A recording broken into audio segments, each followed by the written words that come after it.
Hi hello welcome to our channel. నేను మీ సిరి. ఈరోజు మనం చెప్పుకోబోయే కథ ప్రియ నేస్తం పార్ట్ 127. కథలోకి వెళ్ళే ముందు వీడియోని లైక్ చేసి హైప్ చేయండి. హేమంత్ మాట్లాడుతూ అప్రయత్నంగా గుమ్మం వైపు చూశాడు. అక్కడ మల్లిక ఉంది. ఆమె ముఖంలో భావాలు అతనికి అర్థం కాలేదు. ఆమె ఒకసారి అతని వంక చూసి చప్పున వెనక్కి తిరిగి వెళ్ళిపోయింది. ఆమె చూసిన చూపు అతనికి నేరుగా తాకింది. ఇంటికి వెళ్ళిన తర్వాత మనసంతా ఏదోలా అయిపోయింది మల్లికకి. తను అసలు ఏం చేసింది? ఆ పాపని ప్రేమగా చూసుకుంది అంతే కదా! ఇక రోజు అంతా ఇంట్లో నుంచి బయటికి రాలేదు మల్లిక. ప్రణయ్‌కి ఫోన్ చేయాలనుకుంది కానీ అప్పటికే అర్ధరాత్రి అయిపోయింది. ప్రణయ్ ఇల్లు, ఆ ఇల్లు చాలా దూరం. ఇప్పుడు కాల్ చేసి తనని తీసుకెళ్ళేసరికి చీకటైపోతుంది. తర్వాత రోజు మాట్లాడాలని మల్లిక ఊరుకుంది.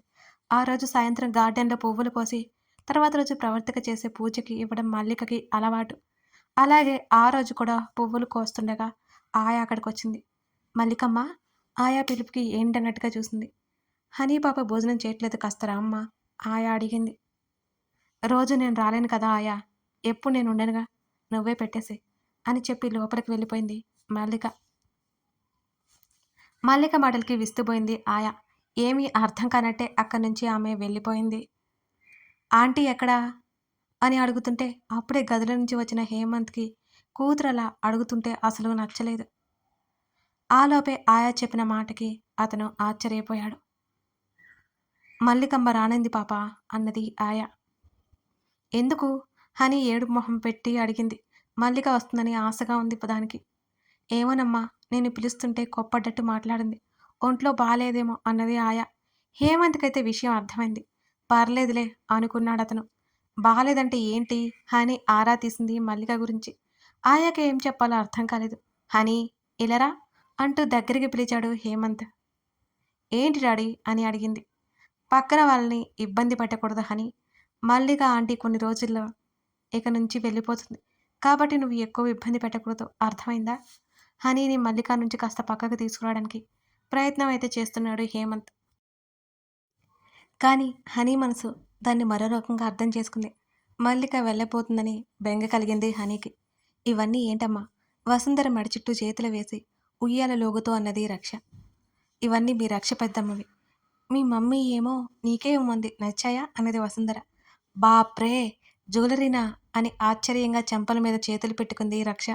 వసుంధర ఫక్కున నవ్వింది. "నా బంగారు తల్లి ఎంత పెద్దదైందో" అని వసుంధర నవ్వుతూ అంటుంటే, "అది పెద్దదవడం కాదమ్మా, మాటలు నేర్చడం అంటారు. బాప్రే అట అసలు అర్థం తెలుసా దానికి?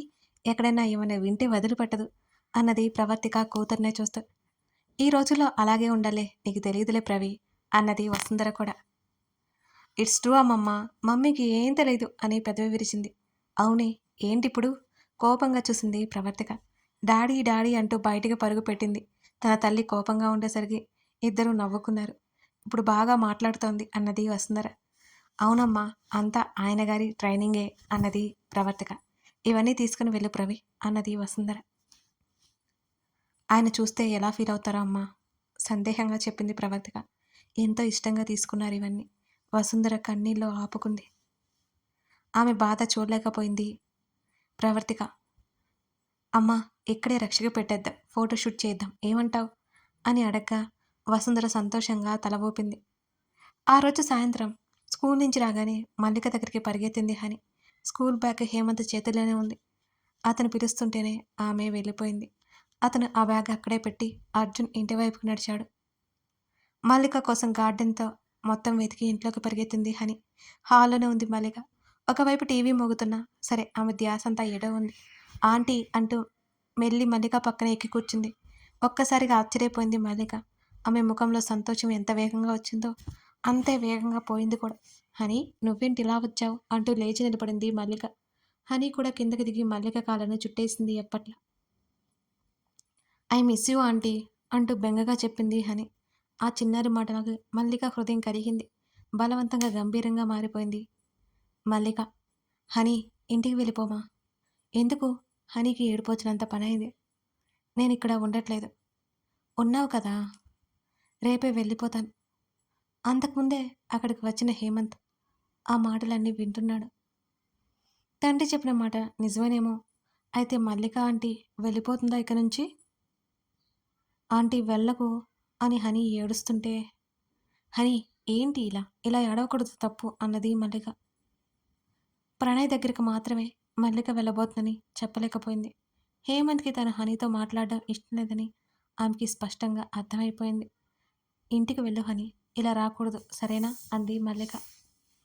నువ్వు వెళ్ళే వరకు నీతోనే ఉంటానాంటీ అంది హనీ. వద్దు హనీ వెళ్ళు అంటూ హనీని ఎత్తుకుని బయటకు తీసుకొచ్చి వెళ్ళు అంటూ తల ఎత్తి చూసింది. గుమ్మం ఎక్కి మెట్లకి కాస్త పక్కన హేమంత్ నిలబడి ఉన్నాడు. అతను అలాగే చూస్తున్నాడు. ఇద్దరు ఒక క్షణం ఒకరినొకరు చూసుకున్నారు. హనీ ఏడుస్తుంటే అక్కడే నిలబడిపోయింది మల్లిక. మల్లిక తలుపులు మూసి అలాగే కింద కూలబడినట్టు కూర్చుండిపోయింది. పాపం హనీ. ఆ ఏడుపు సన్నగా వినిపిస్తూనే ఉంది మల్లికకి. హేమంత్ నచ్చజెప్పి తీసుకెళ్ళిపోతున్నాడు కూతుర్ని. ఎందుకో కళ్ళు తడితేరాయి మల్లికకి. అయినా తనదే తప్పు. పరాయి వాళ్ళ మీద అభిమానం పెంచుకోవడం తప్పు. తను ఇక్కడ ఎన్ని రోజులు ఉండిపోతుందో. ఉన్నన్ని రోజులు ఎవరికి ఇబ్బంది కలిగించకుండా పోతే సరిపోతుంది. మల్లిక లేచి కళ్ళు తుడుచుకుని బ్యాగ్ సర్దుకుంది. ఇంటికి తీసుకెళ్లిన హేమంత్కి హనీని ఊరకపెట్టడం చాలా పెద్ద కష్టమైపోయింది. చాలాసేపటి వరకు మల్లిక కోసం ఏడుస్తూనే ఉంది హనీ. హేమంత్ బొమ్మలు అని నానమ్మ దగ్గరికి తీసుకెళ్తానని అది ఇది అని చెప్పి బుజ్జగించాడు. కొంచెం తినేసి నిద్రపోయింది అప్పటికో. హేమంత్ ఆలోచించుకుంటూ బాల్కనీలోకి వచ్చాడు. సిగరెట్ వెలిగించుకుంటూ గార్డెన్లోకి చూస్తున్నాడు అతను. అప్రయత్నంగా అర్జున్ ఇంటివైపు చూశాడు. ఎవరో ఒక అతను మల్లిక ఇంట్లోంచి బయటకు వస్తున్నాడు. మల్లిక కారులో ఎక్కి కూర్చుంది. వాళ్ళిద్దరూ అతను చూస్తుండగానే అక్కడి నుంచి వెళ్ళిపోయారు. ఎవరతను? ఇంత రాత్రివేళ వచ్చాడేంటి? ఎక్కువసేపు అతను ఆమె గురించి ఆలోచించకూడదని డిసైడ్ అయిపోయాడు హేమంత్. అసలు ఆ అమ్మాయి ఎవరో, తాను ఎవరో, తను ఆ అమ్మాయినన్న మాటల వల్ల కాస్త గిల్టీ ఫీలింగ్ ఉంది అతనికి. అంతకంటే ఇంకేం లేదు. చేతిలో ఉన్న సిగరెట్ని నలిపి పక్కన పడేసి లోపలికి వచ్చేశాడు. ఏడ్చి ఏడ్చి అలసిపోయి నిద్రపోతూ కనిపించింది హని. జాలి వేసింది అతనికి. నెమ్మదిగా హని చెంప మీద నిమురుతూ అలా పడుకోబోతున్న అతనికి ఆంటీ వెళ్ళకు అని కలవరిస్తున్న కూతురి మాటలకు అతను నిర్ఘాంతపోయాడు. అప్పటి వరకు అతని పెదవుల మీద చిరునవ్వు నెమ్మదిగా మాయమైపోయింది. ప్రణయ్ దగ్గరికి వెళ్ళిపోయింది మల్లిక. అంత త్వరగా కలిసే స్వభావం కాకపోవడంతో మల్లిక కొంచెం ఇబ్బంది పడింది. లోహిత కలుపుగోలుతనం వల్ల ఆ ఇబ్బంది ఎక్కువసేపు ఉండలేదు. ఎప్పుడూ తన వాళ్ళ దగ్గర లేని గౌరవం, అభిమానం వీళ్ళ దగ్గర చూస్తుంటుంది మల్లిక. తన్ని ఒక పని కూడా చేయనీయకుండా కూర్చోబెట్టేసరికి ఏమీ తోచట్లేదు కూడా. వదినా నాకేం తోచట్లేదు మల్లిక చెప్తుంటే ఆశ్చర్యంగా చూసి అంతలోనే నవ్వింది లోహిత. అమ్మ విన్నావా, నేను కూడా వదినైపోయా అని నవ్వుతూ తల్లి వైపు చూసింది. అప్పుడే ఫ్రూట్స్ కట్ చేసి తీసుకొచ్చిన కూతురు చేతిలో పెట్టింది సీతమ్మ. తన అన్నయ్యకి భార్యవే కదా నువ్వు అని నవ్వి వెళ్ళిపోయింది సీతమ్మ అక్కడి నుంచి. నీకు పిలవడం ఇష్టం లేదా వదినా అని బిక్కమొహం వేసింది మల్లిక. లేదులే మళ్ళీ, నిజం చెప్పాలంటే నాకు చాలా నచ్చింది తెలుసా నువ్వు అలా పిలవడం. నన్ను ఇంతవరకు ఎవరూ అలా పిలవలేదు తెలుసా అని మెరుస్తున్న కళ్ళతో చెప్పింది లోహిత. అప్పుడు కానీ కుదురుకోలేకపోయింది మల్లిక. మల్లిక కోసం సీతమ్మ చేసిన పిండి వంటలు ముందు పెట్టింది అన్నీ. ఇప్పుడే కదా టిఫిన్ తిన్నాను, నాకు వద్దండి. మల్లిక అవన్నీ చూసి కంగారు పడిపోయింది. మళ్ళీ ఇలా తింటే నేను నీరసం వచ్చి పడిపోతావు అన్నది లోహిత. నిజంగా వదిన కడుపు నిండుగా ఉంది, ఎప్పుడైనా తింటానులే అని చెప్తుంటే సరే నీకు నచ్చినప్పుడు తినమ్మా అని సీతమ్మ వెళ్ళిపోయింది. ఆ ఊరి విషయాలు అడుగుతోంది లోహిత. మల్లిక వివరంగా చెప్తోంది. ఇంకా చెప్పు, ప్రణయ్ మీ ఊర్లో ఎవరైనా ఇష్టపడ్డా అని కళ్ళెగరేసింది లోహిత. ఏమో వదిన నాకు తెలియదు. అబ్బా మళ్ళీ నేనేం అనుకోను చెప్పు ప్లీజ్. నిజం చెప్తున్నాను, నేను ఈ ఇంట్లో నుంచి బయటికి రాను, నాకు తెలియదు అన్నది మల్లిక. సర్లే మీ అందరూ ఒకటే పార్టీ కాబట్టి. అయ్యో వదిన అదేం లేదు, ప్రణయ్ అన్నయ్య చాలా మంచివాడు అన్నది. అబ్బో, లోహిత వెటకారంగా మూతి తిప్పగానే మల్లిక నవ్వింది. హేమంత్ గురించి హనీ గురించి అప్పటికి ఆలోచించలేదు మల్లిక. అక్కడ లోహితతో టైమే తెలియట్లేదు తనకి. ప్రవర్తికకి కాల్ చేసి తను వచ్చిన విషయం చెప్పింది మల్లిక. ప్రవర్తికకి కూడా నిశ్చింతగా ఉంది మల్లిక అక్కడికి వెళ్ళగానే. డాడీ డాడీ కూతురు మెత్తని చేయి చెంప మీద తగులుతుంటే భారంగా కళ్ళు తెరిచాడు అర్జున్. డాడీ తన కూతురు పిలుపు మరింత శ్రావ్యంగా అనిపిస్తుంటే అతను లేచి కూర్చున్నాడు.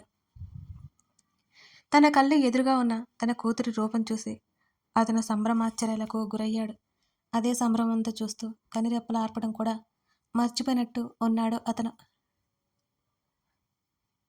బ్లూ మస్టర్డ్ కలర్ పట్టు పరికిని కట్టి మోయలేనన్ని నగలు వేసింది ప్రవర్తిక.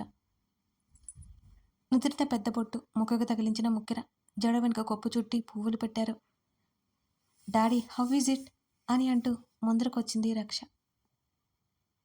తన తండ్రి చేత పొగిడించుకోవాలని ఆశగా ఉంది ఆ బుడ్డదానికి. రెడీ చేస్తున్నంతసేపు గొడవ చేస్తూనే ఉంది తనకి నచ్చలేదు నచ్చలేదు అని. తన తండ్రికి నచ్చకపోతే తీసివేయాలని సిద్ధంగా ఉంది. రమ్మన్నట్టు దగ్గరికి కళ్ళతోనే సైగ చేశాడు అర్జున్. రక్ష దగ్గరికొచ్చింది. అతను లేచి నా దిష్టి తగిలేలా ఉంది అన్నాడు ఎత్తుకుంటూ. ఇది బాలేదు కదా డాడీ, మమ్మీ వేసింది, తల్లి మీద కంప్లైంట్ చేసింది రక్ష.